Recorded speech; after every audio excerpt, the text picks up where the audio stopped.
अस्सलाम वालेकुम दोस्तों, मैं मोहम्मद शबाद अपने वीकली वीलॉग के साथ आपकी खिदमत में हाजिर हूँ। मेरी आप दोस्तों दरख्वास्त है कि जिन्होंने अभी तक मेरे चैनल को सब्सक्राइब नहीं किया, प्लीज़ सब्सक्राइब करें, लाइक करें, दोस्तों में शेयर करें। ठंडा ठंडा मौसम, सर्दी बहुत ज़्यादा, ऊपर से लोड शेडिंग, उसका भी आपको पता है। तो मैं तो ये सोच के परेशान हो रहा हूँ कि इस सर्दी में लोड शेडिंग का ये हाल है, और हर दिन हम अखबार में ये खबरें पढ़ते हैं कि 4 इतने पैसे फी यूनिट बिजली की कीमत में इजाफा कर दिया गया है, या 3 इतने पैसे बिजली की कीमत में फी यूनिट इजाफा कर दिया गया है। तो गर्मियों में लोड शेडिंग का क्या हाल होगा? बिलीव मी, मैं ये सोच के बड़ा परेशान हो रहा हूँ। लेकिन इसके साथ साथ कुछ अच्छी खबरें हैं दुनिया के ऊपर, और पाकिस्तान में भी कुछ अच्छी खबरें हैं जो मैं आपको बताने जा रहा हूँ। सबसे पहली बात, दुनिया का तेज़ तरीन त्यारा, जिसको सन ऑफ ब्लैक बर्ड कहा जाता है, और ये 2025 में बाकायदा प्रवास के लिए मार्केट में आ जाएगा। और ये त्यारा जो है, ये तकरीबन 6437 किलोमीटर फी घंटा की रफ्तार से उड़ेगा। और ये त्यारा SR-72 अमेरिकन एयरफोर्स की जानब से मार्केट में मुतारफ़ करवाया जा रहा है। और ये क्यों अमेरिकन कंपनी चाह रही, वो चाह रहे हैं कि जो फ़ज़ाई सफ़र है उसकी क्वालिटी में इजाफे के लिए ये त्यारा एक अच्छा या अच्छे मिशन का किरदार अदा करेगा। और ये किसने तख्लीक किया है? उस कंपनी का नाम एरोस्पेस कंपनी लॉकहीड मार्टिन है, और ये अमेरिकन कंपनी है। तो आप देखें, दुनिया के अंदर जिद्दत में डे बाय डे इजाफा होता जा रहा है। दुनिया में तख्लीकात नई से नई आ रही हैं, और ये सारी चीज़ें ज़ाहिर सी बात है आसानियाँ पैदा करती हैं इंसान की ज़िंदगी में। वो चाहे मेडिकल साइंसेज के अंदर जिद्दत हो, वो चाहे एनर्जी सेक्टर के अंदर जिद्दत हो, वो चाहे मुआशी सेक्टर के अंदर जिद्दत हो, वो चाहे ज़ाहिर सी बात है फ़ज़ाई सफ़र जो है, ये इंफ्रास्ट्रक्चर जिसे कहते हैं, उसमें जिद्दत हो।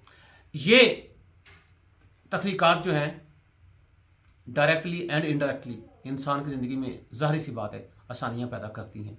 तो मेरी दिली दुआ है कि हम भी बीइंग अ पाकिस्तानी कुछ इस तरह की जिद्दत करने के लिए मुल्की फलाह बहबूद में कोई इजाफा करें, और ज़ाहिर बात है ग्लोबल लेवल पे करें तो ये और अच्छी बात है। तो खुशी की खबर जो पाकिस्तान में डॉक्यूमेंट्स के अंदर है वो ये है कि हमारे निगरां वज़ीर तजारत ये कह रहे हैं कि दिसंबर में बरामदात के अंदर 22% इजाफा हुआ, और इस इजाफे से हमारी बरामदात जो है दिसंबर के अंदर वो $2.8 बिलियन तक चली गई हैं। जबकि सेम दिसंबर के अंदर 2023 के अंदर बरामदात में 12% कमी हुई है। इसका मतलब ये हुआ कि अगर 22% इजाफा हो रहा है आपकी बरामदात के अंदर, और बरामदात के अंदर आप 12% कमी हो रही है, तो आपका जो ट्रेड डेफिसिट है मेरे ख्याल में वो अब सरप्लस में चला जाना चाहिए। दिसंबर की खासकर बात हो रही है। तो इन्हीं चीज़ों को देखा जाए, और ये कहा भी गया है कि दिसंबर के अंदर जो तजारती खसारा है वो तकरीबन 40% से कम होकर 1.7 बिलियन US डॉलर रह गया है। इसका मतलब ये हुआ कि वक्त के साथ साथ जो जो हम बरामदात में इजाफा करते जाएंगे और दरामदात में कमी करते जाएंगे, तो तजारती खसारा हमारा कम होगा। जब तजारती खसारा कम होगा तो आपकी जो करेंसी है उसको प्रेशर भी उसी लिहाज से कम होगा। लेकिन दूसरी तरफ बात यह है कि अगर ये चीज़ हो रही है तो पाकिस्तान, आपको अगर याद होगा, सिट्रस फ्रूट जो था या किन्नो जिसे कहते हैं, पैदा करने वाले ममालिक की लिस्ट में ये 9वें नंबर पे था, जो अब 20वें नंबर पे आ गया है।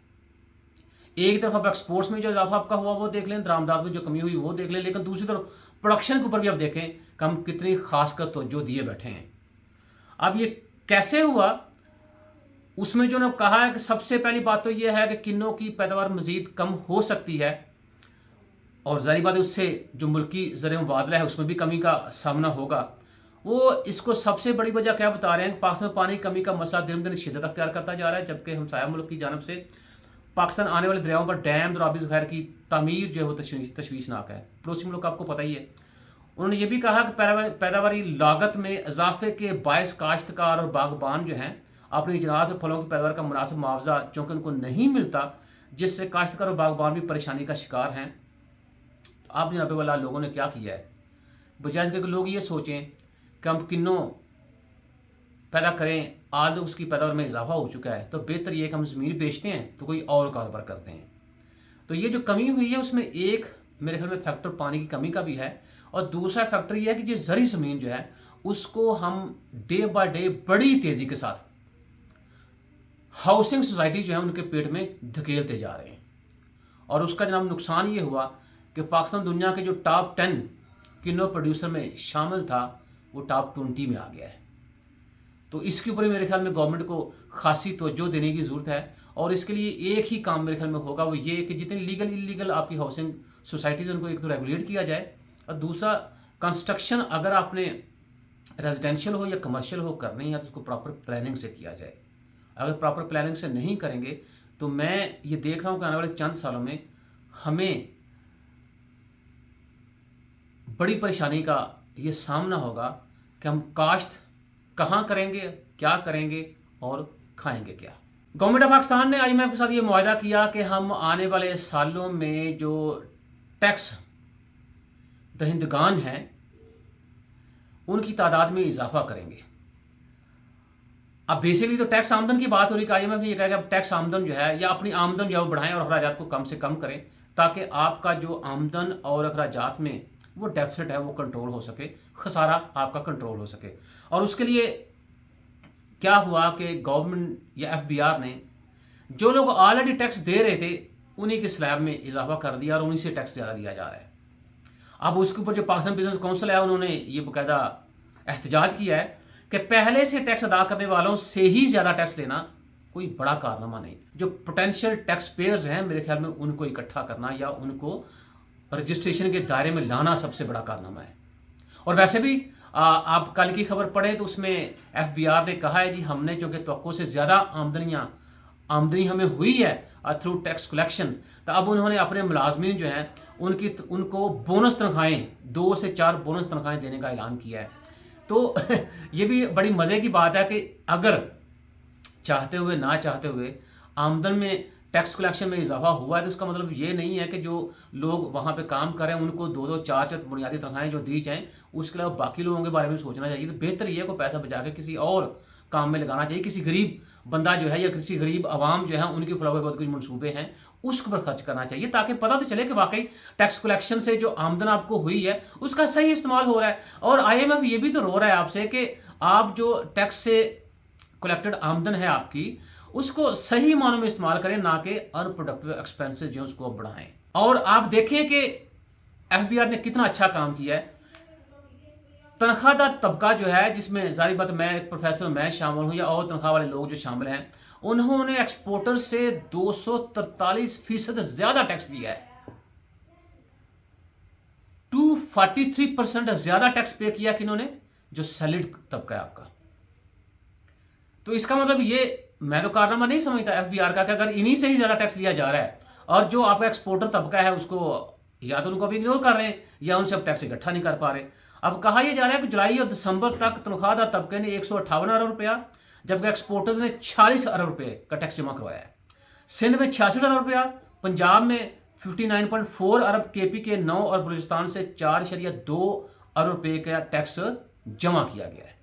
तो आप देख लें 158 अरब का टैक्स जो तनख्वाहदार तबका पे कर रहा है और 46 अरब का टैक्स जो है वो एक्सपोर्टर पे कर रहा है। उसके बावजूद FBR जो है अपनी कारकर्दगी को बहुत अच्छा समझता है और वो ये भी कह रहे हैं कि जनाब हम अपने मुलाजमीन को 2 से 4 बुनियादी तनख्वाहें ग्रेड 1 से लेके ग्रेड 21 तक उनको देंगे, क्योंकि उन्होंने बहुत अच्छा काम किया है। वो एक पुरानी बात जो जब से मैंने VLOG के थ्रू आपसे मिलना शुरू किया या आपसे इंटरेक्ट किया है तो उस वक्त से बात ये कर रहा हूँ कि भाई साहब मुल्क जो है कर्ज़ों से चला ज़रूर करते हैं, तरक्की नहीं करते।